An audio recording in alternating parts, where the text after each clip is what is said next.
मला अगदी मनापासून वाटतं की यार आपले सगळे मित्र मोठे झाले पाहिजेत. माझा एक मित्र आहे शुभ्या, त्याला क्रिकेटमध्ये करिअर करायचं होतं आणि क्रिकेटची त्याला प्रचंड आवड. मग त्याने 12वी केली आणि 12वी नंतर मग त्याने बाहेर पार्ट टाइम जॉब करता करता क्रिकेटचा क्लब जॉईन केला.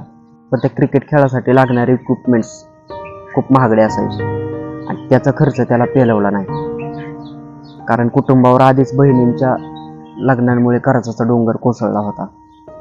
मग नाईलाज असतो परिस्थितीमुळे आणि पैशांअभावी त्याला क्लब बंद करावा लागला. यातून आणि शुभ्याच्या स्ट्रगलिंग स्टोरीकडे बघून असं वाटतं की यार खरंच परिस्थिती स्वप्न हिरावून घेते यार. खरंच मनापासून स्वप्नांसाठी ध्येयांसाठी धडपडणाऱ्या तरुणांसाठी तळमळ वाटते. कारण हे मी नाही बोलत तर अनुभव बोलतोय.